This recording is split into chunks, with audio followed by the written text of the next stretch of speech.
Bien-aimés dans le Seigneur, bonsoir. Bonsoir, bien-aimés dans le Seigneur. Nous sommes aujourd'hui mercredi 24 juin 2020. Nous rendons grâce à Dieu pour ce jour qu'il nous accorde. Nous lui disons simplement merci pour la vie, le mouvement et l'être.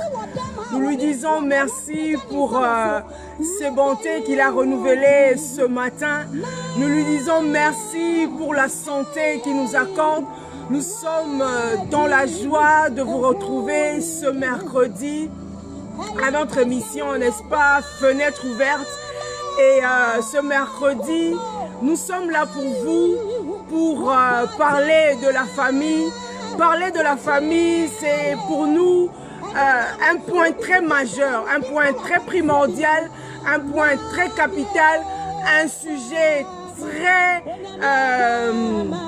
très primordial, parce que lorsque nous voyons, nous analysons certaines choses qui se passent actuellement dans la société, vraiment, il y a trop à dire. Donc la famille, selon le plan de Dieu, a tellement dégringolé. Donc il faut maintenant ajuster les choses, réajuster les choses, rétablir les choses selon le plan de Dieu. Est-ce qu'on peut écouter cette adoration ghanéenne? Ça nous fera du bien avant d'entrer dans le vif de notre sujet.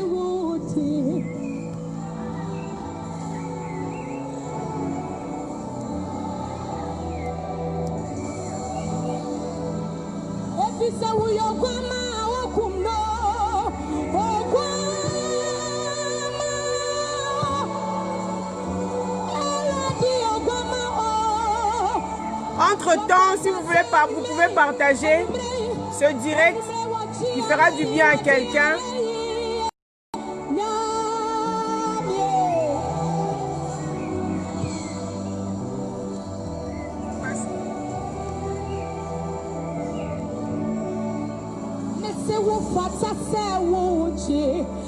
Partagez ce direct qui fera du bien à quelqu'un. Ça fera du bien à quelqu'un. On va parler aujourd'hui de la famille.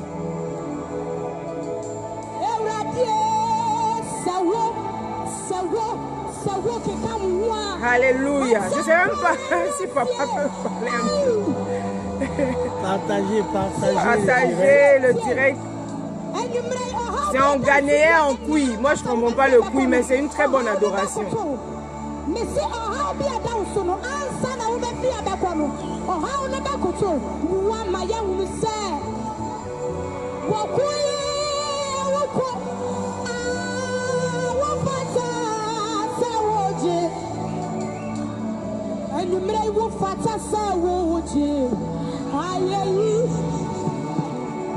Ce direct fera du bien à quelqu'un. Si vous pouvez partager. Yes.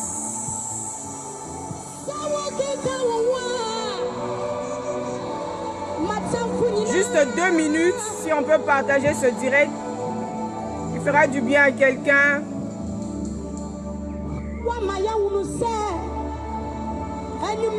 Invitez vos familles, asseyez-vous en couple pour bénéficier vraiment de tout ce qui va se passer encore ce soir. Et nous vous prions de pouvoir montrer que vous êtes actifs et que vous êtes dans le direct. Cela est très important de participer vivement à l'enseignement que nous donnons tous les mercredis. Et à chaque fois que nous sommes ici sur Fenêtre ouverte, on veut vous voir en action. Likez, appréciez et puis si vous êtes bénis, montrez que vous êtes bénis. Ne venez pas vous cacher derrière là, vous ne faites rien pour montrer que vous êtes présent, pour être bénis vraiment. Je crois que ce soir, vous devez participer vraiment à ce direct. Alléluia.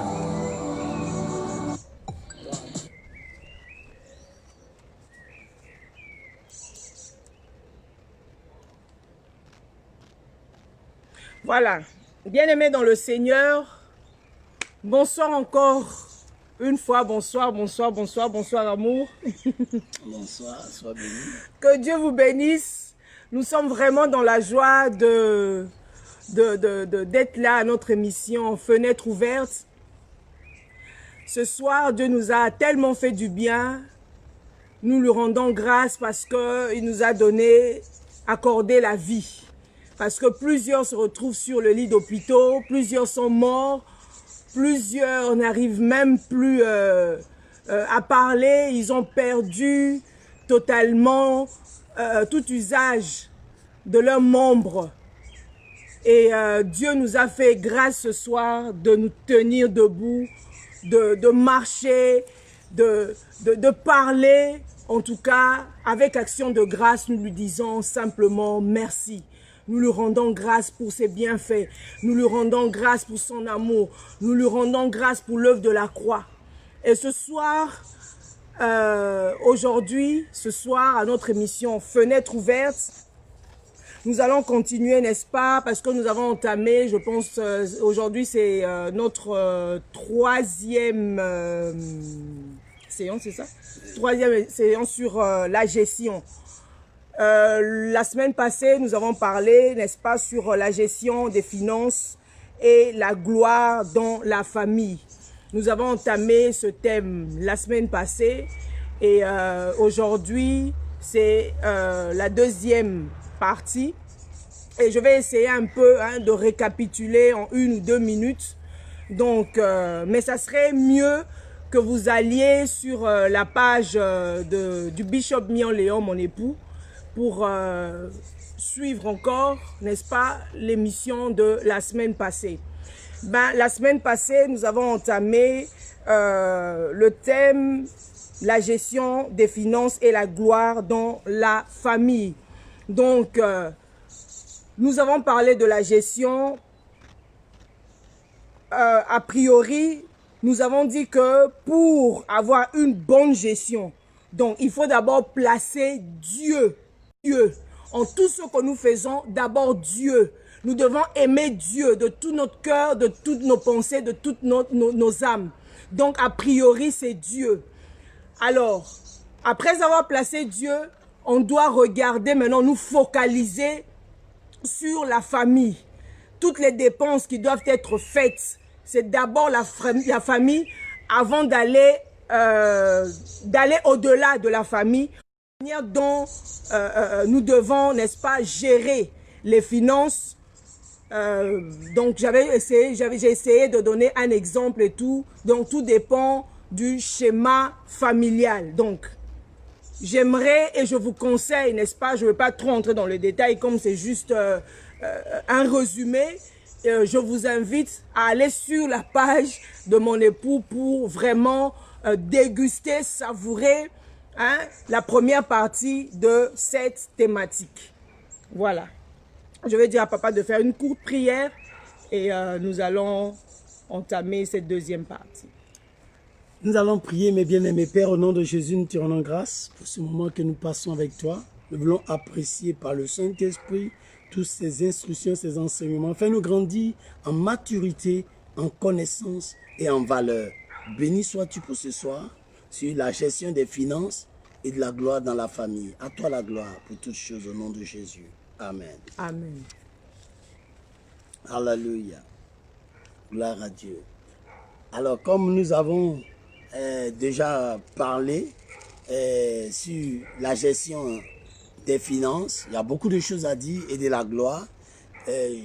Nous allons aujourd'hui toucher un peu la richesse, mais parler beaucoup de la gloire. Et donner quelques conseils au couple. Parce que je crois que nous avons parlé de la cupidité qui est un problème, une idolâtrie qui peut nous détruire.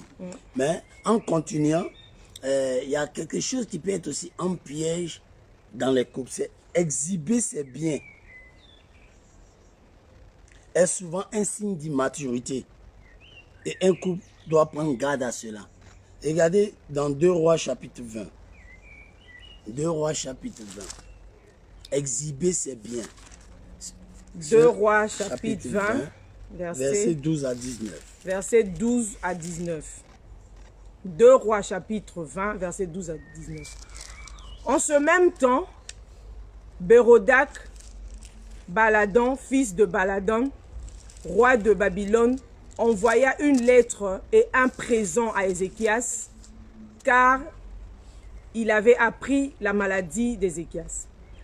Ézéchias donna audience aux envoyés et il leur montra le lieu où étaient ces choses de prix, argent et l'or, les aromates et l'huile précieuse, son arsenal, et tout ce qui se trouvait dans ses trésors. Il n'eut rien d'Ézéchias, ne leur fit voir dans sa maison et dans tous ses domaines. 14. Ésaïe le prophète vint ensuite auprès du roi Ézéchias et lui dit, « Qu'ont dit ces gens-là, et d'où sont-ils venus vers toi ?» Ézéchias répondit, « Ils sont venus d'un pays éloigné de Babylone. » Ésaïe dit encore, « Qu'ont-ils vu dans ta maison ?» Ézéchias répondit, « Ils ont vu tout ce qui est dans ma maison, il n'y a rien dans mes trésors que je leur ai fait voir. » 16. Alors Ésaïe dit à Ézéchias, « Écoute la parole de l'Éternel. » 17. Voici les temps viendront où l'on emportera à Babylone tout ce qui est dans ta maison et ce que tes pères ont amassé jusqu'à ce jour. Il n'en restera rien, dit l'Éternel. 18. Et l'on prendra de tes fils qui seront sortis de toi, que tu auras engendrés pour en faire des eunuques dans le palais du roi de Babylone. 19. Ézéchias répondit à Ésaïe, « La parole de l'Éternel que tu as prononcée est bonne. » Et il ajouta, « N'y aura-t-il pas paix et sécurité pendant ma vie? » Alléluia. Wow. Ça, c'est une parole forte. Et regardez un père de famille dans la personne du roi Ézéchias. Et je veux mettre en garde les pères et les mères des familles, les enfants même dans une famille. Suivez-moi très bien. La Bible nous dit que Ézéchias fut malade et après sa guérison, le roi de Babylone, ayant appris cela, est venu avec une ambassade avec pour lui présenter ses encouragements, ses consolations, comme chez nous on le dit en Côte d'Ivoire, Yako.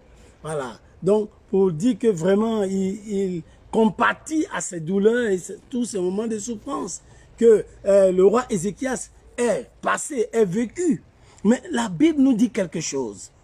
Ézéchias n'a pas compris quelque chose. La Bible nous dit qu'il montra ses trésors, il montra son arsenal, il montra donc son armée, comment est composé les choses. Il a montré même les trésors, les biens, l'or, l'argent, les richesses de sa maison et de la maison de Dieu.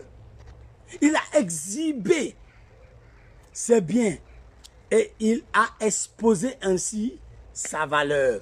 Alors la Bible nous dit que Ésaïe le prophète est venu vers lui pour dire que ainsi parle l'Éternel, regarde ce que tu as fait, c'est une erreur, on n'exhibe jamais c'est bien quand les gens viennent chez nous. Mais aujourd'hui, regardez sur Facebook, des familles se exhibent, ils montrent, oh on a telle voiture, nous avons tel bien, nous sommes riches, Dieu nous a bénis, mais ça c'est de l'immaturité. Regardez ce qui a causé la chute du roi Ézéchias. Et souvenez-vous que le prophète lui dit que le temps viendra où tes enfants seront faits eunuques. On va les castrer, ils seront des eunuques, des beaux enfants, ils n'auront même pas de postérité, ils ne vont pas se marier dans leur vie à cause de ce que tu es une famille tu es un père de famille qui n'a pas pu garder les secrets, les trésors de ta maison. Vous croyez que tous ceux qui entrent chez vous vous aiment? Vous croyez que parce que vous avez organisé un anniversaire, tous ceux qui viennent sont d'accord avec votre anniversaire? Vous croyez aussi que parce que vous avez perdu un membre de la famille et que les gens viennent vous dire, souhaiter présenter leurs condoléances, ils sont d'accord ou bien ils ne sont pas heureux même que vous soyez en deuil? Parce que tu étais malade et que tu es guéri, et tu ne peux pas te limiter au cadeau ou au présent du roi ennemi qui vient te dire bonjour. Bien-aimé, vous-même, vous pouvez reconnaître quand un ennemi vient vers vous. Donc, n'ouvrez pas votre secret à tout le monde.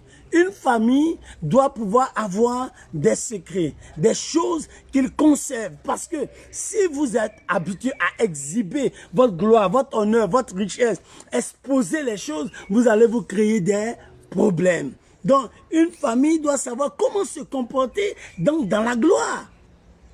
Vous n'avez même pas de secret dans votre famille. Tout ce que vous savez avec votre femme est connu au dehors. Tout ce que vous savez avec votre mari est connu au dehors. Donc, tout le plan de guerre, l'arsenal, toute la force d'Ézéchias était arrivée à Babylone. Bien-aimés, si vous devez être une famille forte et garder bien la richesse, la bénédiction, la gloire que Dieu va vous donner dans votre couple, vous devez apprendre à ne pas exhiber vos biens, à ne pas montrer que vous êtes tellement riche. Oui, parce que ça a causé des problèmes à Ézéchias. Ce n'est pas tout le monde qui doit connaître les secrets de votre vie, de votre famille. Mais je suis désolé pour aujourd'hui Facebook. Oui, Internet, Instagram et toutes ces choses qui exposent des familles entières. Aujourd'hui même, quand vous perdez quelqu'un dans votre famille, avant que vous ne quittiez l'hôpital pour arriver à la maison, c'est déjà sur Facebook. Il n'y en a plus de pudeur, il n'y a pas de morale, il n'y a pas de respect pour la personne humaine. Alors, bien-aimés, préservez votre foyer, préservez votre couple, gardez votre maison. Évitez à ce que votre secret soit étendu, soit étalé sur la place publique. Parce que vous ne pourrez pas récupérer la gloire si vous la perdez à cause de votre langue, à cause de votre manque de maîtrise. Ce n'est pas tout de chez vous qui doit être connu au dehors. Ça, c'est la première chose que je voulais vraiment parler. Amen. La gérance de la gloire dans la famille est très importante. Parce que au préambule, dès le départ, lorsque Dieu a créé l'homme et la femme, Dieu a dit à l'homme de dominer la création, de proliférer, d'assujettir, de féconder. Donc, Dieu n'a pas créé l'homme pour dominer l'homme. Dieu a créé l'homme pour dominer la création. Donc, la création, que l'homme arrive, n'est-ce pas, à étendre ou à élastifier la création. Donc, qu'il puisse avoir une certaine extensibilité dans la création, dans la pensée de Dieu. Donc, c'était ça la pensée de Dieu. L'homme devait dominer. Donc, l'homme devait arriver, n'est-ce pas, à étendre la pensée de Dieu, ce que Dieu voulait exactement, que Éden s'étende. Mais Dieu n'a pas créé l'homme pour dominer son semblable. Pourquoi? Parce que en tout homme, il y a l'esprit de Dieu. En tout homme, il y a Dieu. Il y a une partie de Dieu. Il y a le souffle. Donc, lorsque l'homme atteint ou une famille atteint un certain niveau, donc une certaine abondance, arrive au sommet des montagnes, atteint une certaine gloire. Donc, si c'est un homme avisé, si c'est vraiment une famille qui craint le Seigneur, ils doivent, n'est-ce pas, arriver d'abord à connaître, à mettre en évidence la parole de Dieu.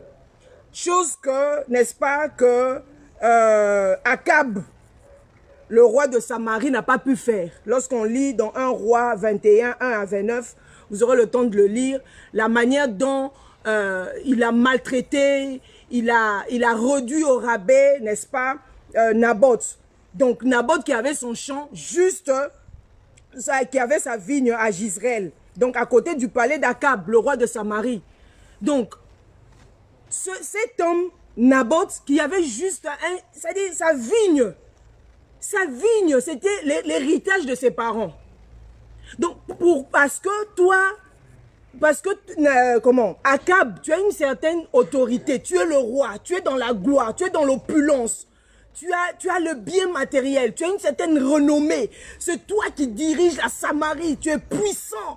Donc tu dois négliger, tu dois ramener certaines personnes au rabais. Akab n'avait pas, n'est-ce pas, cette connaissance, si je peux le dire ainsi, la connaissance exacte de comment traiter l'humain, comment voir l'humain, une personne qui est créée à l'image de Dieu, comment tu peux réduire quelqu'un au rabais jusqu'à prendre son héritage. Dieu n'aime pas ça. Donc Dieu va descendre pour défendre la cause de Naboth. Naboth lui dit, mais je n'ai que cet héritage. Je n'ai que cet héritage. Je n'ai que cette vigne. Mais comment ça se fait? Il dit non, à prix d'argent, je vais avoir cette vigne. Oh, mais malheureusement, Akab n'avait pas une femme avisée, une femme consciente comme Jézabel. Donc cette femme va encore induire son époux en erreur.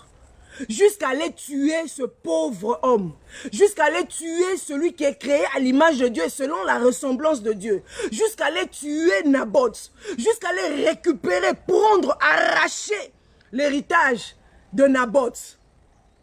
Bien-aimés dans le Seigneur, vous ayez le temps de lire l'histoire dans 1 Roi 21, 1 à 29, vous verrez les oracles de Dieu, c'est que Dieu avait dit après, après que Akab et son épouse Jézabel ont tué Naboth. Vous verrez comment Naboth et Akab est mort, comment son épouse Jézabel tous les deux sont morts. Hein? Donc, il ne faut pas avoir l'habitude. Quand Dieu vous met au sommet des montagnes, Dieu vous emmène dans une certaine gloire de mépriser les autres. Non. Tout homme sur la terre est créé à l'image de Dieu. Tout homme sur la terre a le souffle, a l'esprit de Dieu, a une partie de Dieu en lui. Donc c'est très important de ne pas minimiser le plus petit. Sur le plan sociétal, ce n'est pas digne. C'est minimiser Dieu. C'est minimiser la compétence de Dieu. C'est bafouer les compétences de Dieu. Donc, il faut respecter l'humain. Quelle que soit la position, quelle que soit la position, l'argent, l'opulence, les biens que Dieu peut, n'est-ce pas, nous accorder. Tout ce que Dieu peut nous donner. Si, comme la Bible le dit, n'est-ce pas, dans 2 Corinthiens 9, verset 7, la Bible dit... non, attendez, j'ai confondu. Dans 1 Corinthiens 10, 31, la Bible dit, soit donc que vous mangiez, soit que vous buviez, soit que vous fassiez autre chose, faites tout pour la gloire de Dieu. Il faut tout faire pour la gloire de Dieu. Est-ce que quand je suis en train de faire du mal à quelqu'un, est-ce que je le fais pour la gloire de Dieu ou je le fais pour ma propre gloire? Est-ce que mon âme, est-ce que mon être tout entier, est-ce que je l'ai véritablement déposé sur l'autel ou pas?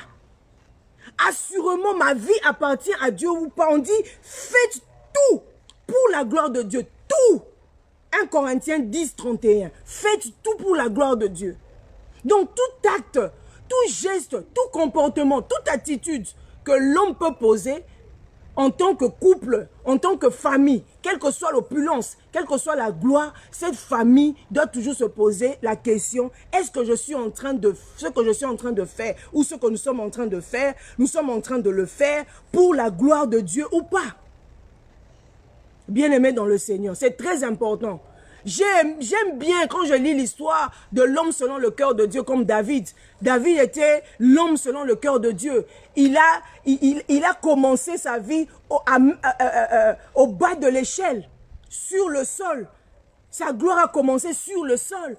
Mais lorsque David a atteint le sommet des montagnes, lorsque David est devenu roi, les personnes qui étaient à ses côtés, les gens, la Bible nous dit les vauriens, les gens qui avaient plein de dettes, lorsque ils sont allés ensemble, lorsqu'ils ont marché n'est-ce pas, avec David, mais David n'était pas ingrat. Tout ce que David faisait, il le faisait pour la gloire de Dieu. Et ces gens, leur vie avait changé. Donc David n'avait pas laissé les gens qui étaient avec lui au bas de l'échelle. Il ne les avait pas laissés endettés. Il ne les avait pas laissés comme étant les vauriens. Non. Au fur et à mesure, David montait. Au fur et à mesure aussi, les gens qui travaillaient avec lui montaient avec lui. Donc, lorsqu'on atteint une certaine gloire, il faut que nous puissions, n'est-ce pas, avoir le cœur des personnes qui sont, moi je dis toujours, avoir le cœur des hommes ou des femmes extraordinaires. Donc pensez aussi aux autres. Pensez à faire du bien aux autres. Il ne faut pas avoir un cœur méchant. Il faut penser, n'est-ce pas, à faire du bien aux autres. Voilà. Alléluia. Savoir partager. Le mot partager est un mot qui trouve tout son sens dans un couple. Hein? Savoir partager avec justice tout bien qui entre dans le foyer. Nous parlons des couples. Vous êtes un couple. La richesse ou la gloire, la renommée, la bénédiction, l'opportunité vient par un d'entre vous dans votre couple. Est-ce que vous savez partager cette gloire? Est-ce que vous savez partager équitablement, avec justice, comme je dis, le bien qui est venu? Parce que vous souffrez avec votre femme ou bien votre mari. Mais quand la gloire vient, comment vous la partagez? Est-ce qu'il y a un qui montre que c'est son intelligence qui a envoyé l'argent? C'est son intelligence qui a envoyé la richesse. L'autre n'a pas de valeur. Mais c'est toi qui es le super et qui est plus intelligent, qui a plus de sagesse. Non. Dans un couple qui veut pouvoir gérer la richesse ou la gloire, le mot partager doit jamais quitter votre cœur ou votre vie. Donc, vous devez avoir cet esprit. La Bible dit que Jésus est venu partager sa vie avec les siens. Il est venu partager sa vie avec l'Église. Ouais. Donc, sa vie, qui n'avait pas besoin de salut, il donne ça à son épouse. Il donne ça à son Église. Donc, ici, si vous êtes un couple, vous dites enfant de Dieu, chrétien ou serviteur de Dieu, quoi que vous soyez, toute bénédiction, toute opportunité, toute grâce, toute gloire, tout honneur, tout ce que vous recevez, vous rentrez chez vous à la maison, vous devez partager cela avec soit votre mari ou soit votre femme. Si le mot partage ne fait pas partie de votre couple, ça veut dire que la gloire vous détruira ou l'argent va vous consumer. Vous devez vraiment avoir cet esprit. Vous ne pas être seulement un couple qui partage seulement les bonnes choses. Hein? Comme la femme de Job. Job lui dit, mais attends, nous recevons de Dieu le bien. Là, tu veux manger. Quand on reçoit l'argent, tu es content. Quand mes bœufs se multiplient et qu'on t'achète tout ce que tu veux, tu es contente. Quand ton compte est bourré en banque, là, ça te va. Mais on reçoit maintenant les mots. Vous voyez donc, dans un couple, vous devez tout partager. Même les mots se partagent. Combien de femmes, quand il y a un malheur, quand il y a un problème, maintenant, elle veut se retirer, jouer et faire jeu personnel, comme on le dit en football. Hein? Tu ne veux même plus faire la passe. Parce que tu vois que là, maintenant, il y a un danger ou bien il y a un problème. Ah, c'est toi qui as envoyé ce problème. Mais si c'était l'argent, la personne avait envoyé, ton mari avait envoyé, tu n'allais pas le blâmer. Donc, vous devez, dans un couple, on partage. On partage les biens et les maux. C'est très important. Ouais. Je connais une femme à qui son mari achetait des voitures, lui donnait beaucoup de choses. Un jour, ils étaient à table et puis la police est entrée. Ils ont attrapé le monsieur, on l'a envoyé en justice, on dit pour 20 ans. Elle a commencé à aller en prison. Au début, elle partait, c'était en Côte d'Ivoire. Elle partait, un couple des assemblées de Dieu, je vous dis. Des chrétiens que j'ai connus. Il y a plus de 30 ans de cela. Ouais. Donc, elle allait chaque fois rendre visite. Mais au bout d'un certain temps, elle a abandonné son mari. Pour les 20 ans. Mais elle prenait les voitures, elle était heureuse. Donc, il allait faire une affaire qui a mal tourné. Et puis, quoi, ils ont volé tous les millions pour partir. Et comme c'est lui qui était au devant de l'affaire, on dit que c'est lui qui a monté le coup. Et il a payé donc le prix de 20 ans de prison. Bon, au bout de quelques années, madame est tombée enceinte au dehors. Donc, elle n'est pas prête à partager la souffrance. Partager. Donc, la gloire se partage. La richesse se partage. Soyez équitable dans votre foyer. Cela est très important. Soyez vrai. Apprenez vraiment à garder l'esprit de l'amour. Dans un foyer, on partage, comme on partage les rapports sexuels, on partage le repas, on partage les problèmes. Ainsi, au temps de la gloire, ça se partage. Tout le monde doit bénéficier. C'est pourquoi un jour, Bathsheba a dit à David, mais ne m'as-tu pas promis que Salomon, mon fils, sera roi après toi? D'où vient qu'Adonija? Vous voyez donc, tu as partagé, j'ai partagé les peines.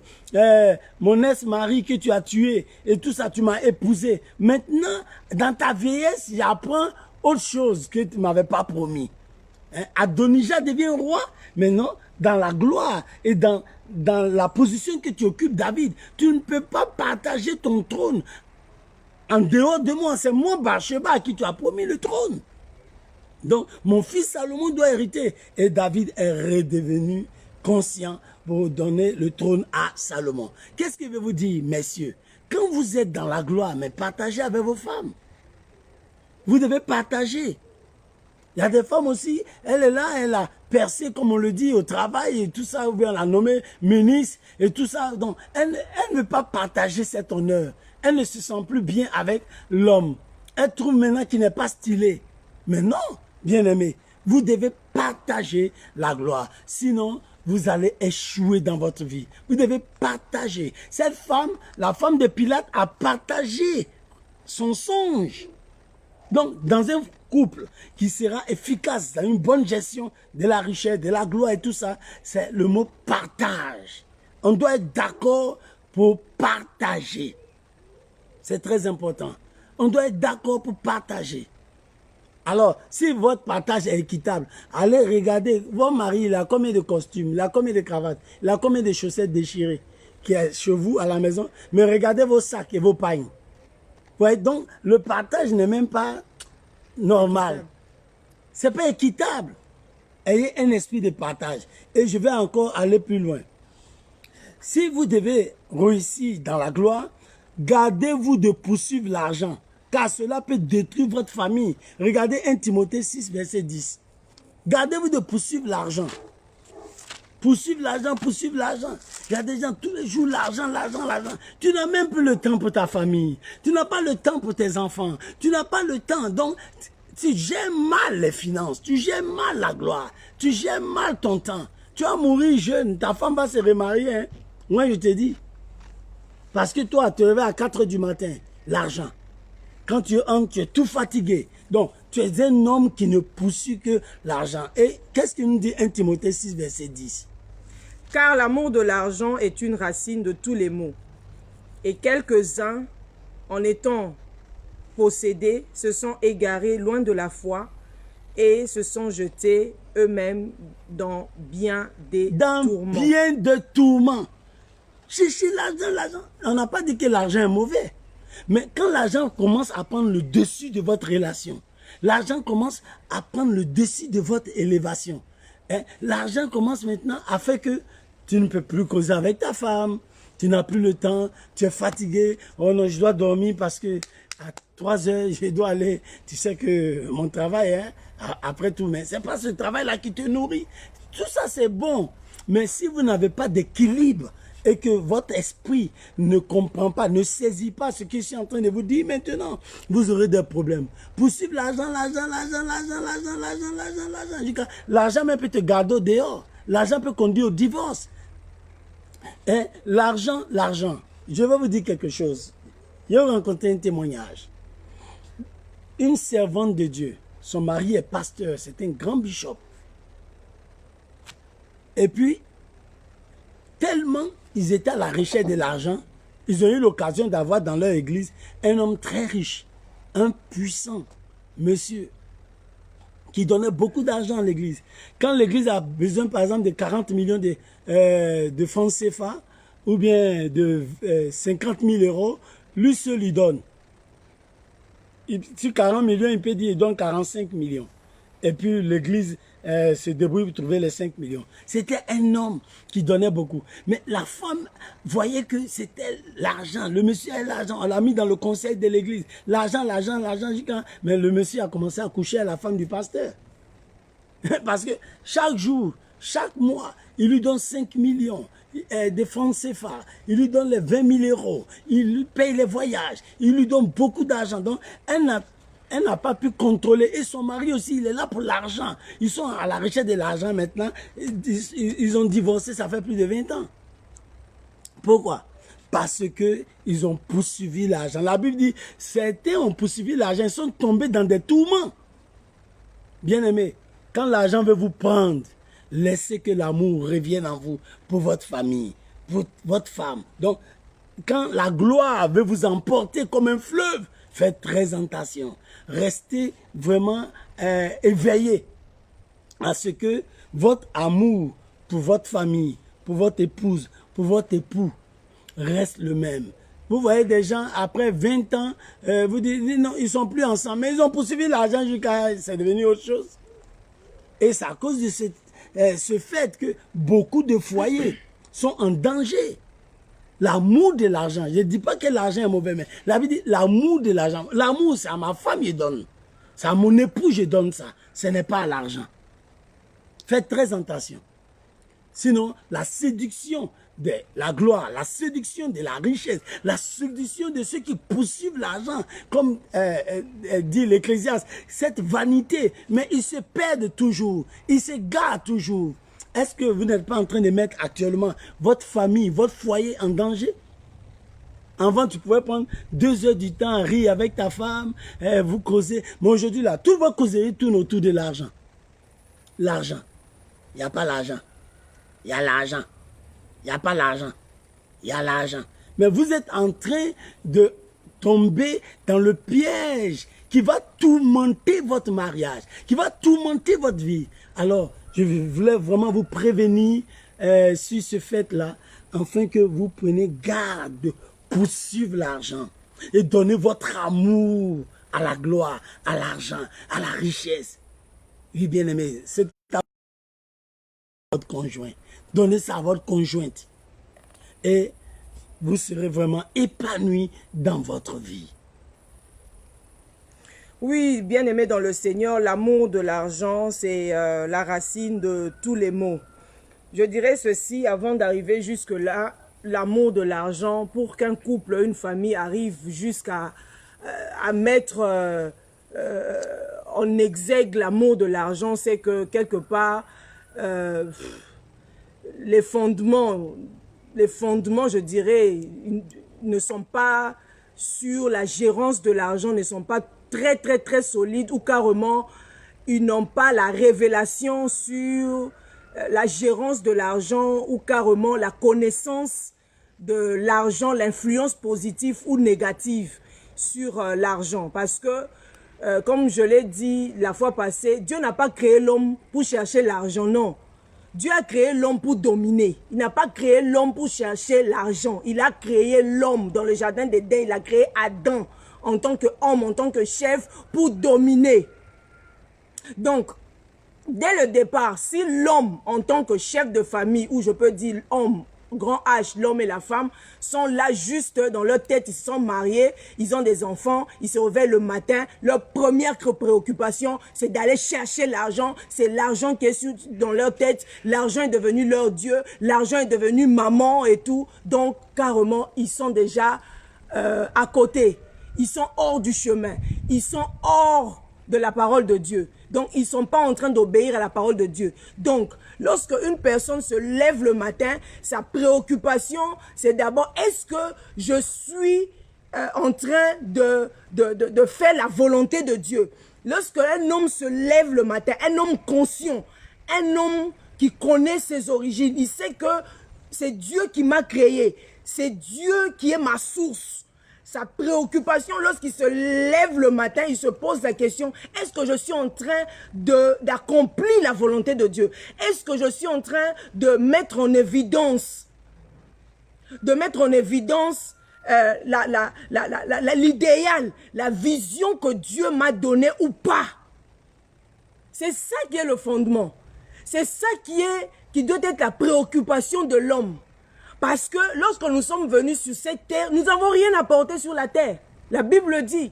Et lorsque nous quitterons cette terre, nous allons rien emporter aussi. Donc lorsque l'homme a déjà ça. Quand je parle maintenant de l'homme, c'est l'homme avec grand H, l'homme et la femme. Donc, quand c'est dans la tête de l'homme et de la femme, si je quitte, je n'ai rien apporté sur cette terre des hommes. Et lorsque je quitterai cette terre, je ne veux non plus rien emporter. Donc, lorsque l'homme met ça dans sa tête, que je n'ai rien apporté et je n'emporterai rien non plus, donc, je ne suis pas créé pour chercher l'argent. Je suis créé pour dominer. Donc, j'ai une mission. C'est sur base de la mission. C'est sur base de l'idéal. C'est sur base de la vision que Dieu a donnée à l'homme. C'est sur cette base-là que l'homme doit dominer. Parce que Dieu a dit à Adam, dès le commencement, de dominer, de proliférer, d'assujettir, d'étendre, d'extensifier, d'élastifier, n'est-ce pas? Le jardin d'Éden, selon la pensée de Dieu. L'argent est venu après le péché et tout. Avant, il y avait le troc et tout. Et puis bon, il y a eu l'argent. Mais dès le commencement, il n'en était pas ainsi.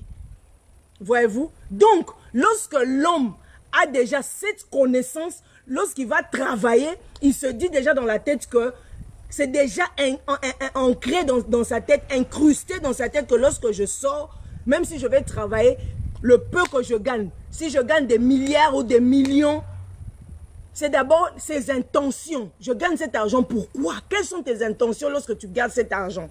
Je gagne cet argent pour la gloire de Dieu. Je gagne cet argent pour que tout soit pour la gloire de Dieu. Je gagne cet argent pour dominer, pour que l'idéal, la vision que Dieu m'a donnée puisse se matérialiser. La vision que Dieu m'a donnée doit être accouchée. La vision que Dieu m'a donnée, je dois assurément la mettre en évidence. C'est d'abord l'intention du cœur. Voyez-vous? C'est d'abord l'intention du cœur. Donc l'homme ne doit pas mettre a priori l'amour de l'argent, l'amour de ce bien, des biens de ce monde. Parce que même la Bible dit, cherchez premièrement le royaume des cieux et sa justice. Et le reste, Dieu appelle ça le reste, vous sera accordé par-dessus tout. Voyez-vous? Et la Bible nous dit, nous allons lire toujours le même chapitre, 1 Timothée 6. Mais moi, je vais aller un peu plus, je vais commencer par le verset 6. Chapitre 6, verset 6, la Bible dit, c'est en effet une grande source de gain que la piété avec le contentement. Car nous n'avons rien apporté dans le monde. Et il est évident que nous n'en pouvons rien emporter. Voyez-vous, on n'a rien apporté dans le monde. Et il est évident que nous n'en pouvons rien emporter. 8. Si donc nous avons la nourriture et le vêtement, cela nous suffira. Mais ceux qui veulent s'enrichir tombent dans la tentation, dans le piège et dans beaucoup de désirs insensés et pernicieux, graves, qui plongent les hommes dans la ruine et la perdition. Verset 10. Car l'amour de l'argent est une racine de tous les maux. Et quelques-uns, en étant possédés, se sont égarés loin de la foi et se sont jetés eux-mêmes dans bien des tourments. 11. Pour toi, homme de Dieu, fuis ces choses et cherche la justice, la piété, la foi, la charité, la patience, la douceur. Combat le bon combat de la foi, saisis la vie éternelle à laquelle tu as été appelé et pour laquelle tu as fait une belle confession en présence d'un grand nombre de témoins. Voyez-vous? Donc, lorsqu'un homme, une famille n'est là juste que pour chercher l'argent, je me réveille le matin, je dois aller chercher l'argent. Je me réveille le matin, je dois aller travailler l'argent. J'ai tellement de factures à payer. Donc, l'essence, l'essentiel est déjà perdu. La raison pour laquelle Dieu vous a mis ensemble est déjà bafouée. A perdu le sens même. Dieu n'y est plus. Puisque ça deviendra maman qui sera là dans votre maison, vous allez adorer maman. Ça sera que l'argent. Donc, ceux qui veulent s'enrichir, ceux qui veulent, n'est-ce pas, atteindre les sommets et qui ont tergiversé ou biaisé les voies du Seigneur, qu'est-ce qui peut les arriver, comme la Bible le dit? Ils tombent dans la tentation, dans le piège, dans une foule à désirs insensés et pernicieux, des désirs graves. Donc Dieu n'y est plus. Dieu n'a plus le contrôle. Dieu n'est plus le socle de votre maison, de votre famille. Et ces gens, en fait, la richesse, n'est-ce pas, plonge l'homme dans la ruine, dans la perdition. Ça égare loin de la foi. Ça égare loin de la foi. Donc, si un homme sensé, une famille qui est là, qui vit pour le Seigneur, tout ce qui leur appartient, tout ce qui leur appartient est juste pour la gloire de Dieu. La priorité, ils ne seront pas là pour chercher l'argent, à tout prix chercher l'argent, mais leur cœur sera là juste pour chercher la justice, la piété, l'amour, la foi, la patience, la douceur. Parce qu'aucun homme ne mourra, quittera cette terre avec ses biens, avec ses milliards, avec ses millions, avec je ne sais pas moi quoi, avec tous les biens de ce monde. Quand on va enterrer quelqu'un, on n'enterre pas quelqu'un avec ses biens. Même si on t'enterre avec des milliards, avec de l'or, avec l'émeraude, avec, je ne sais pas moi, platine, avec tout genre de biens de ce monde. Mais ce n'est pas ça qui est le plus important. Le plus important, la Bible nous dit ici, c'est de rechercher. On dit rechercher, creuser, rechercher. C'est de rechercher la justice, la piété, l'amour, la foi, la patience, la douceur. C'est ça.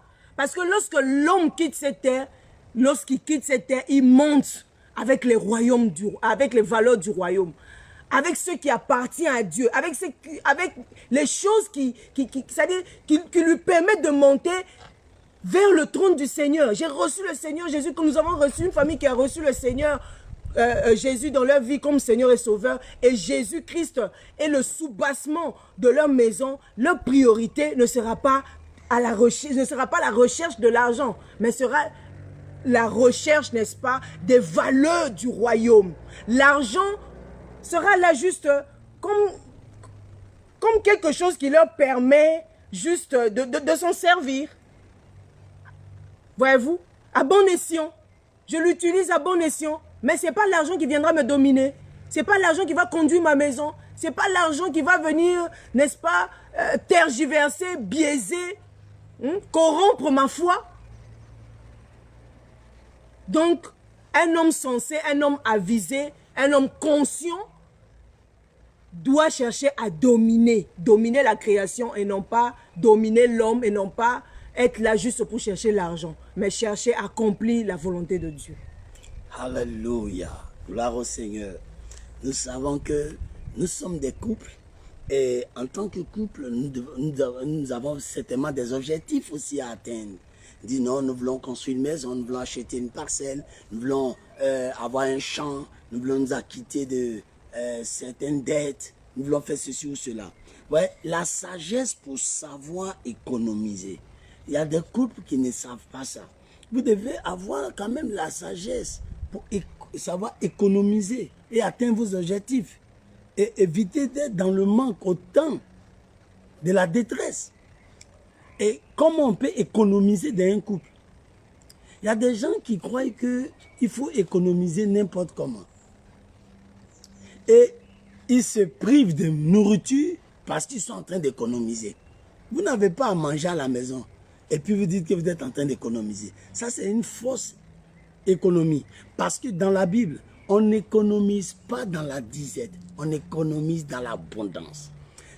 C'est pourquoi, quand on lit bien l'histoire de Joseph, il dit il aura 7 ans d'abondance. L'abondance vient d'abord. Dieu te donne l'abondance. Dieu te donne la richesse ou la bénédiction financière ou matérielle. Donc, c'est dans l'abondance qu'il faut d'abord épargner. Donc, on épargne, on garde. Parce qu'en hiver, par exemple, la fourmi ne travaille plus. Ouais. En hiver, il y a des animaux qui sont cachés dans des creux, dans des forêts. Mais pendant l'été, pendant le temps le printemps, l'automne, le beau temps, les gens cultivent et travaillent. Donc, on n'économise pas tant qu'on n'a pas. On vit avec la justesse de ce que nous possédons. Donc, il y a des familles qui ne savent pas gérer les finances à ce niveau-là. Ils sont en train de se faire du mal eux-mêmes. Quand ils se privent de nourriture, ils se privent de vêtements parce qu'ils sont en train d'économiser. Mais tu as allé où avec? Ouais. Donc, Joseph a dit à Pharaon, il aura 7 ans d'abondance.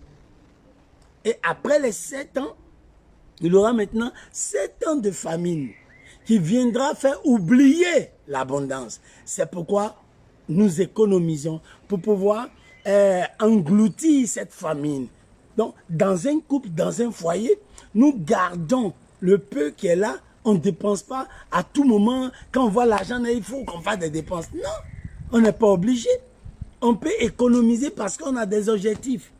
C'est pourquoi vous devez signaler et faire connaître vos objectifs et de pouvoir, en ce moment-là, les attaquer au temps convenable. Lorsque vous avez les moyens. Mais vous ne pouvez pas parler d'économie quand vous n'avez même pas d'argent.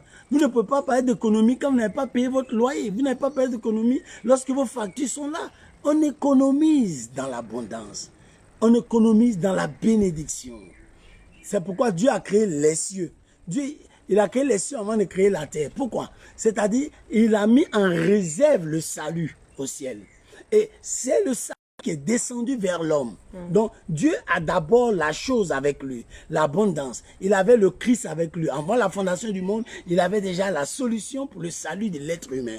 Maintenant, lorsqu'il a créé l'homme et qu'il y a eu l'échec et que l'homme est tombé dans le péché, il est venu avec l'abondance. Il est venu avec le salut. Jésus dit, je suis venu en fait que les brebis aient la vie et qu'ils soient dans l'abondance. C'est pourquoi nous parlons de Jésus sur la terre. C'est comme si nous sommes en train d'économiser pour entrer dans l'éternité avec. Notre marche avec Dieu, notre vie de prière, notre communion avec lui, notre méditation, tout ce que nous faisons pour Dieu, c'est comme si nous étions en train d'économiser pour le paradis. Donc, vous voyez que nous avons besoin, en tant que couple, d'atteindre certains objectifs. Lorsque vous avez des objectifs, vous voulez les atteindre, c'est là où vous devez utiliser la sagesse pour économiser. La sagesse pour préparer un avenir meilleur qui va vous permettre de vous épanouir, pour trouver un certain confort de joie. Parce que vous ne pouvez pas vivre comme ça sans jamais réaliser un projet ou des objectifs. Non, si vous devez vraiment réussir, vous devez avoir des objectifs, mais dans la sagesse qu'il faut économiser. Savoir vivre dans la gloire comme dans l'humiliation. Ça, c'est quelque chose qui doit vraiment vous animer. Vous voyez? Vous ne pouvez pas être un couple qui mangeait seulement le miel, le miel, le miel, le miel. Non, il y a un temps où le citron peut venir. Ouais. Et ceux qui ne peuvent pas se réjouir dans leur famille, c'est-à-dire ils ont une mauvaise gestion des saisons. Il y a une saison où tu veux que tu ne veuilles pas, tu peux tomber dans la défaite, dans le désarroi, comme le Covid-19 par exemple qui est venu et qui a balayé les nations, balayé l'économie. C'est-à-dire que personne ne s'y attendait. Donc, vous êtes un couple, vous pouvez avoir votre argent, vous pouvez tout avoir. Mais il y a des choses, des situations qui peuvent venir vous appauvrir, vous briser et toucher votre vie d'abondance. Donc, vous devez avoir l'esprit de Job. Un homme qui dit, nous recevons de Dieu les biens. Nous recevons de Dieu la richesse. Et si nous recevons aussi les maux, si cette saison est venue, ça ne doit pas toucher notre foyer. Tout ce que je suis en train de dire, ou que nous partageons ici, c'est pour que le foyer soit en équilibre. Donc, vous devez savoir gérer donc les saisons. Vous devez vous y habituer. Vous devez vous habituer donc à la souffrance et à la bénédiction. Paul dit, mais je sais vivre dans l'abondance. Et je sais aussi vivre dans la disette. En tout et partout, j'ai appris à être content. Et j'ai appris aussi à avoir des problèmes. Mais pourquoi vous ne voulez pas un foyer où un jour même, il y a un manque? Donc, s'il y a le manque, s'il y a une situation, toi tu es en train de dire que non, tu es riche dans ton foyer, ça va bien, vous avez l'argent. Pendant ce temps, soit madame ou monsieur ou un enfant traîne une maladie qui vous tourmente. Donc, la richesse, là, c'est à tous les niveaux. La santé, hein, le bon sommeil et tout ça. Donc, vous devez savoir gérer les saisons. Parce que si vous gérez mal vos saisons, lorsque les intempéries, les problèmes viendront, vous ne pourrez pas maîtriser l'amour qui vous liait. Avant, vous riez ensemble, vous jouez, vous courez ensemble. Aujourd'hui, vous êtes assis dans le même fauteuil, mais personne n'adresse la parole à l'autre. Ou bien vous vous accusez, vous plaignez l'un à l'autre. Chacun est dans son coin. Ou bien vous tournez le dos au lit parce que vous voyez que ces moments-là, cette saison-là n'est pas vraiment appréciable. La Bible dit qu'il y a un temps pour vivre et un temps pour mourir. Il y a un temps pour se réjouir, il y a un temps pour pleurer. Il y a un temps pour embrasser, il y a un temps, Ecclésiaste 3, de s'éloigner des embrassements. Donc, bien aimé, vous croyez que le couple, c'est une école où, comme quelqu'un a dit, personne ne sort diplômé. Donc, vous êtes mariés, vous avez votre maison, vous avez votre famille, mais comment vous gérez la gloire? Comment vous gérez les bénédictions? Comment vous gérez? C'est lui qui a su supporter les temps de souffrance dans sa vie.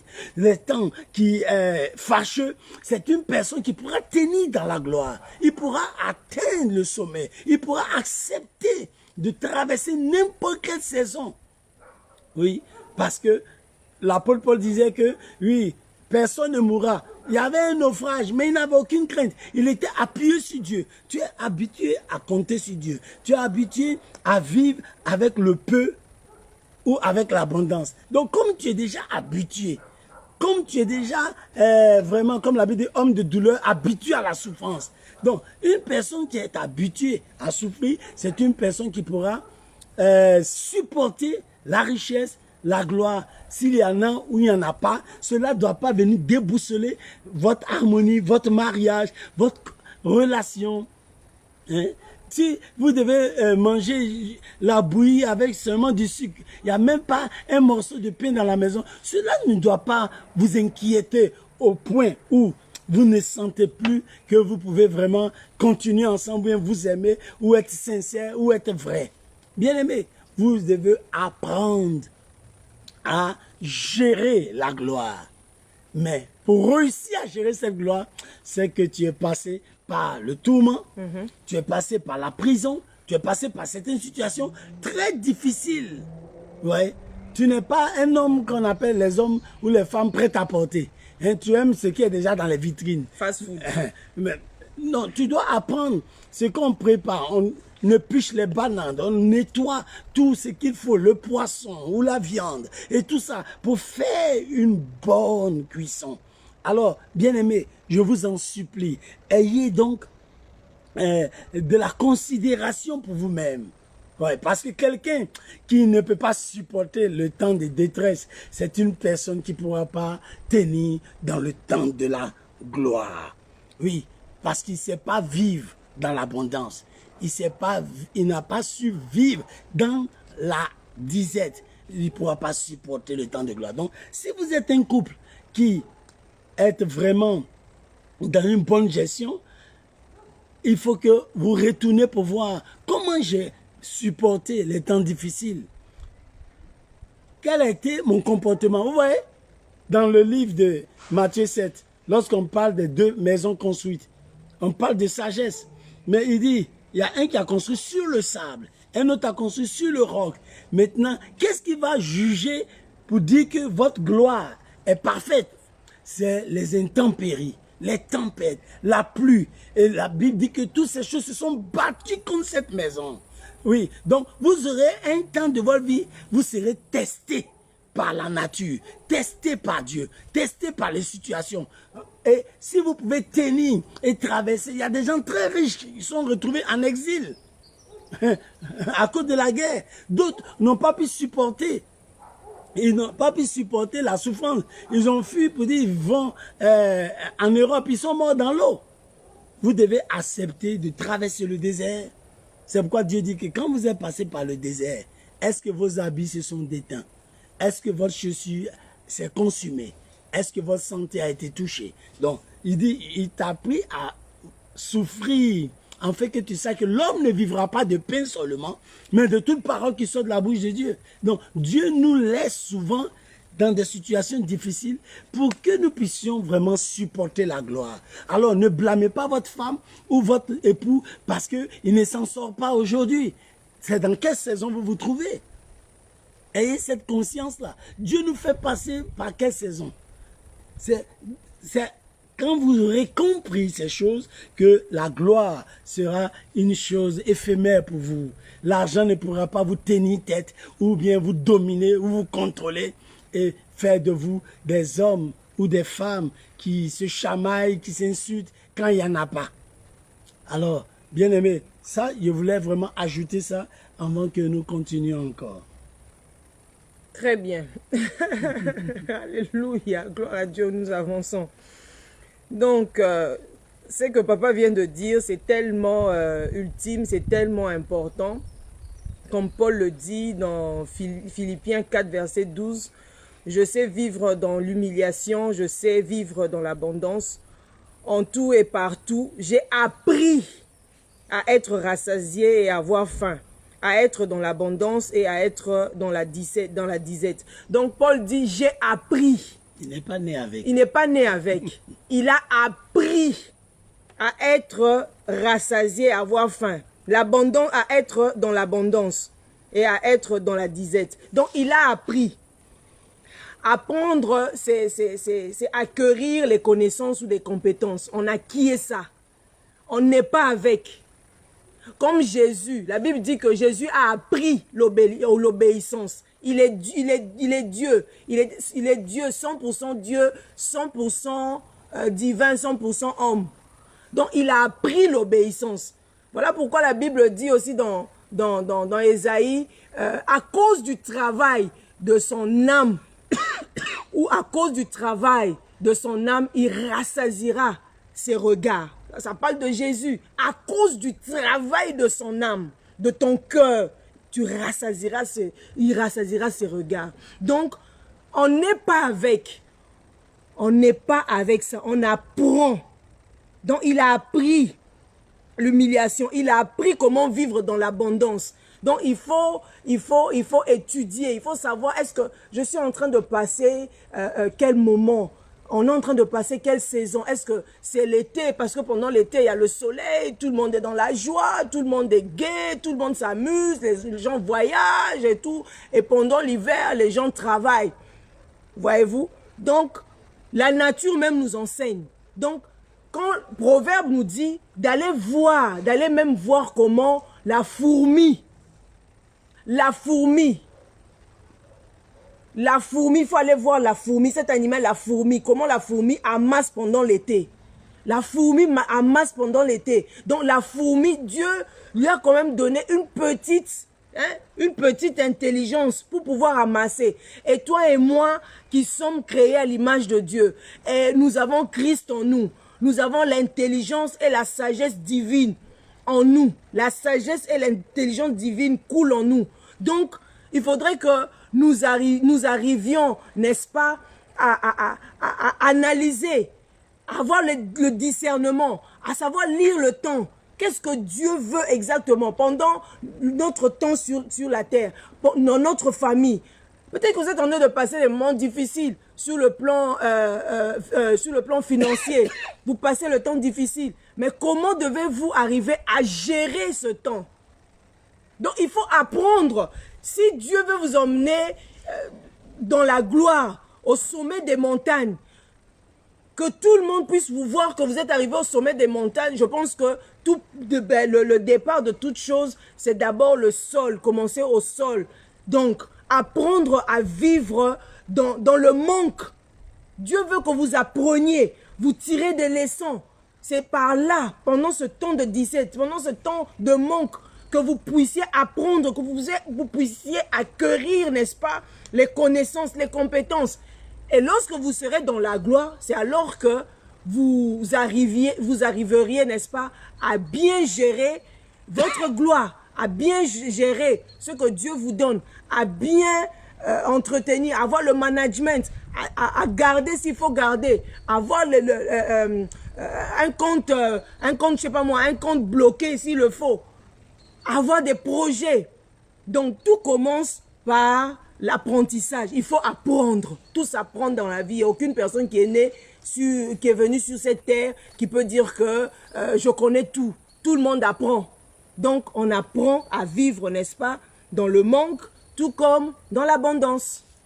Amen. Wow. Hallelujah. Oui. C'est pourquoi, bien aimé, ouais, quand quelqu'un a bien appris, il y a certaines choses qu'il doit connaître. Rester soi-même dans le couple, même au plus haut sommet de la gloire. Il y a des gens qui n'arrivent pas. Ils changent de nature, ils changent de comportement.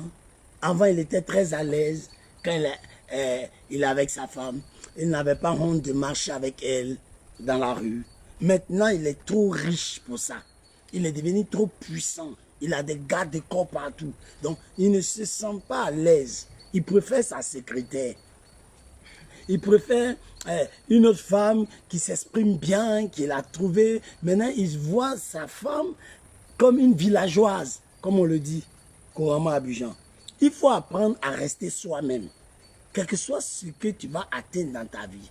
Ouais, Joseph était devenu puissant, grand, mais il dit, allez parler de ma gloire, mon père. Il fait venir sa famille. Il n'a pas honte de son père, par exemple. Donc, ouais, combien de personnes changent dans les sommets? Ils changent dans la gloire.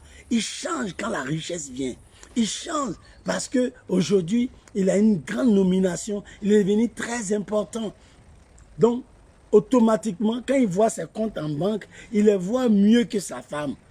Quand elle voit son compte en banque, elle voit que c'est plus important que son mari parce que tu es bourré de milliards. Mais ça ne signifie rien. L'homme fait à l'image de Dieu que tu as épousé est plus important que toutes les richesses de la terre. Parce que la richesse qu'un homme a, c'est sa vie, son âme. C'est pourquoi la Bible dit que servirait-il un homme de gagner le monde s'il perd son âme. Donc, tu as quelqu'un qui a une âme en lui, tu as une femme qui a une âme en elle, et puis toi, tu la méprises à cause de l'argent, à cause de la gloire, à cause du sommet, à cause de la renommée, à cause de ce qu'aujourd'hui tu es chef de l'État, ou bien aujourd'hui tu es devenu un homme important, un homme d'affaires très riche, très puissant. Donc, il y a comment tu t'adresses maintenant à ton époux ou à ton épouse. Regardez Vachi, elle n'a pas su gérer la gloire. Donc, elle s'est fait disqualifier. Son mari voulait qu'elle participe à cet honneur, cette gloire. Il dirigeait 120 provinces. C'était pas un petit roi. C'était un homme trop puissant et riche. C'est Salomon seulement qui est venu dépasser un homme comme ça. Sinon, c'était un roi trop terrible. Un homme fort, comme on le dit. Un homme assis dans la richesse.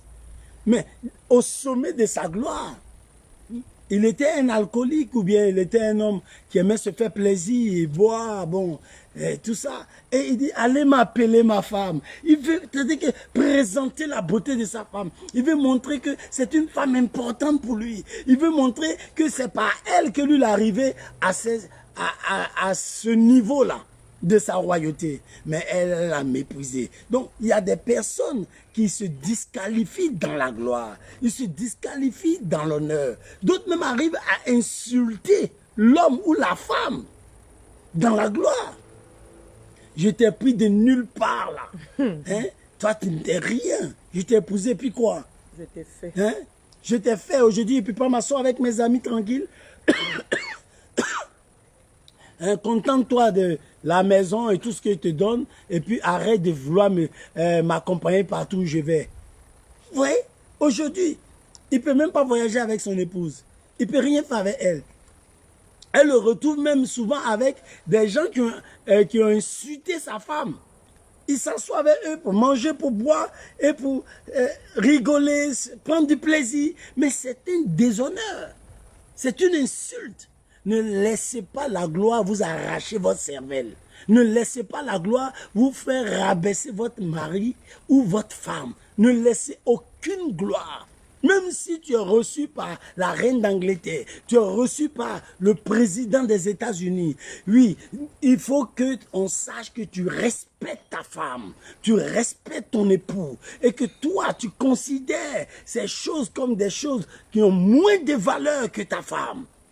Ouais, cela est très important dans un couple. C'est pourquoi la gloire ne doit pas nous conduire à la folie. Oui, la gloire conduit certaines personnes à la folie. Regardez Nabal dans la Bible. C'était un fou. C'est-à-dire que dans la gloire, il ne consulte même pas sa femme quand il refuse la nourriture à David. Il ne consulte pas les gens. Il s'en fout. Il est dans la gloire. Donc il fait ce qu'il veut et donne sa nourriture à qui il veut. Hein? Il faut prendre vraiment... certains se prennent même pour des super-hommes. Superman, mais superwoman. Dans son propre foyer. Quelle position ou bien à quel niveau, voilà ce qu'il voulait dire, à quel niveau tu mets ton époux ou ton épouse dans la gloire. Cela va mesurer le genre d'amour que vous avez cultivé dans votre mariage. À quel niveau? Ne laissez rien venir entraîner votre honneur. C'est pourquoi, vous voyez, vouloir les richesses et plus de gloire, plus de richesses, souvent les gens tombent dans des pièges. Et d'autres même vont faire des alliances avec les puissances occultes parce qu'ils veulent tellement plus de gloire, parce que plus il a ça, plus il domine. Et il y a des gens qui n'accepteraient pas, par exemple, par complexe, que leur femme soit plus élevée, soit plus riche, soit plus importante. Donc, il faut qu'il s'impose à elle, même s'il doit aller être un homosexuel quelque part, ici, il doit aller vraiment pactiser avec les ténèbres, il le fera pour pouvoir sentir que c'est lui qui est l'homme, c'est lui qui domine, c'est lui qui est le plus riche, c'est lui qui commande. Mais ça a quoi à voir avec l'amour? C'est pourquoi vous êtes un homme, vous êtes une femme, vous êtes un couple. Je vous en supplie, vous ne devez pas chercher à mépriser votre amour pour célébrer la gloire. Vous ne devez pas dépeindre votre époux dans la gloire. Si tu es quelque part, qu'on manque du respect à ton époux, mais tu quittes l'endroit, tu montres que ça c'est mon époux, c'est la personne la plus importante de ma vie qui est là. C'est ma femme que vous avez déshonorée, donc je ne pactise plus, je ne traite plus avec vous. Vous devez arriver à ce niveau-là, où la gloire ne vous arrache pas la cervelle, comme je viens de le dire. Oui, ça c'est ce que je voulais vraiment partager à cette période, pour vous dire que en tant qu'épouse, en tant qu'époux, vous devez vous concentrer sur le fait de s'aimer. C'est la fondation. Ce n'est pas la gloire qui va vous entraîner comme un fleuve, vous envoyer. C'est ça, j'ai trop à faire revenir la femme de Moïse pour lui dire, regarde, c'est pas parce que maintenant tu es prophète, tu as percé. Non, honore, respecte ta femme, accepte-la. Ouais. Donc, quand tu es dans une position d'élévation, rassure-toi que ta femme est dans cette même position. C'est pourquoi quand on parle de roi, on parle toujours des reines. On ne peut pas parler de roi sans reine. Quand on parle de reine, on parle du roi. Il y a quelqu'un qui est là, qui équilibre le trône. Donc, bien-aimé dans le Seigneur, je voudrais vraiment dire ces choses, afin que chacun de nous puisse vraiment se retrouver à ne pas vendre son amour pour la gloire, à ne pas détruire le fondement de son mariage pour la richesse, pour la gloire. Mettez les choses à leur place. Ma femme d'abord, la gloire après. Vous voyez, cet homme était dans une grande gloire. La Bible dit qu'il est le gouverneur, Pilate. Il était important, mais quand cette femme dit « j'ai été tourmentée en songe », si ma femme a été tourmentée en songe, non, non, non, non, non, là, je me lave les mains. C'est-à-dire, il ne voulait pas que sa femme soit tourmentée. Mais si c'est toi, ta femme dit « j'ai été tourmentée », oh, les femmes, hein, on peut nous laisser là-bas. Nous, les hommes, on est en train de gérer des choses importantes. Qui l'a envoyé ici même? Pourquoi elle est venue au prétoire ici? Pourquoi elle est venue même assister à ce jugement-là? Pourquoi elle est venue dans le tribunal ici? Mais attends, ta femme dit, j'ai été tourmentée. quand ton mari ou ta femme ne se sent pas bien dans sa peau, revois bien ta gloire là. Revois bien cette richesse. Si la position que tu lui donnes, c'est pourquoi il y a des femmes, tu lui donnes l'argent, tu lui donnes les voitures. Non, ça ne l'intéresse pas, c'est son mari qu'elle veut. Pourquoi il y a des personnes qui vont s'entretuer malgré la richesse? Oui, parce que ce n'est pas la richesse qu'elle a épousée. Elle a épousé un homme à qui son âme, son cœur est attaché. Alors je vous en supplie, par les compassions de Dieu, revenez à la parole de Dieu. Revenons à la parole de Dieu, c'est très très très important. Nous devons revenir à la parole de Dieu. Je veux juste poser une question à un couple sérieux, un couple conscient, un couple qui sait, qui connaît la raison pour laquelle Dieu les a mis ensemble. J'aimerais poser cette question à l'homme, j'aimerais poser cette question à la femme. Quel poids donnes-tu à ton époux? Quel poids donnes-tu à ton épouse face à l'argent? Quel est le poids que tu lui donnes? Quand on prend la balance, on met l'argent, il y a la balance, il y a l'argent. Maintenant, quelle valeur, quel poids, quelle valeur, quel poids donnes-tu à ton épouse face à l'argent? Quel poids donnes-tu à ton épouse ou à ton époux face à l'argent? C'est à toi de répondre à cette question. Si tu lui donnes un poids qui est, n'est-ce pas, au-dessus, qui est plus que l'argent, oh, vous irez loin. Si tu donnes le poids qui est au-dessus de l'argent, vous irez loin, n'est-ce pas? La personne qui a compris cela, qui a donné la valeur, là où l'homme était minimisé, là où l'homme avait perdu sa valeur devant son peuple, devant les gens qui l'entouraient, le roi d'Assyrus, Esther a vu la valeur de ce roi. Le roi d'Assyrus, Esther a dit non, je dois élever le niveau. C'est un roi qui a les compétences, c'est un roi qui a des choses très importantes dans son esprit. Il est en mesure d'écrire encore les lois. Donc c'est pas l'argent qui est là, qui peut tergiverser, qui peut m'emmener à l'encontre de ma mission dans le palais royal. Non, elle a élevé le niveau. Elle a mis le roi, son époux, le roi d'Assyrus, à sa juste valeur. Donc Esther a pesé le roi. Elle a vu que le roi était créé à l'image de Dieu. Dans cet homme, roi d'Assyrus, malgré que c'est un homme qui s'était donné à l'alcool, non, pas mon comportement, ma façon de voir les choses, l'élever et bafouer l'argent, bafouer la gloire. J'ai une mission à atteindre dans le palais du roi. J'ai une mission à atteindre, sauver le peuple juif. J'ai une mission dans cette mission, dans la maison, de la maison royale. Donc, j'élève la royauté, j'élève le roi. C'est pas l'argent, c'est pas le trône qui peut venir, n'est-ce pas, m'embrouiller ou me mettre dans une situation comme si je suis au-dessus de tout. Je suis au même niveau que Dieu. Non.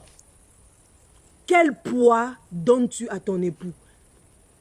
Et en plus, quel poids donnes-tu à celui qui t'a créé, le Créateur, le Dieu créateur de toutes choses? Quel poids donnes-tu à Jésus-Christ de Nazareth, qui est mort pour toi à la croix, qui a donné sa vie pour toi à la croix? Aujourd'hui, tu es ce que tu es aujourd'hui. Quel poids donnes-tu à Jésus face à ton avarice, face à ta personne? Si tu connais le poids, alors continue à vivre, n'est-ce pas, selon la volonté de Dieu. Que Dieu vous bénisse.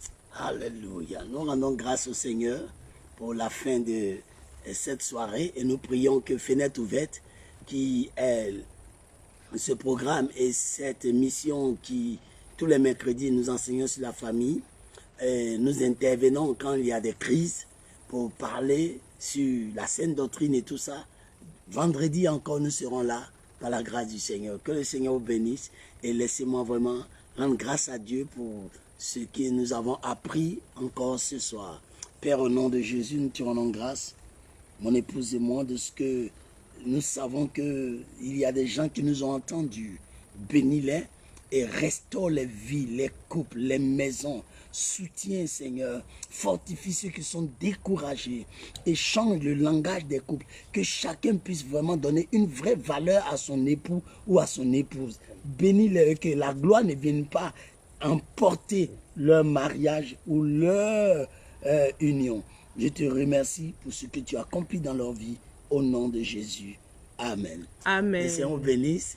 Et nous sommes à vendredi. Mais n'oubliez pas que tous les mercredis, Fenêtre ouverte vous attend. Ciao. Que Dieu vous bénisse.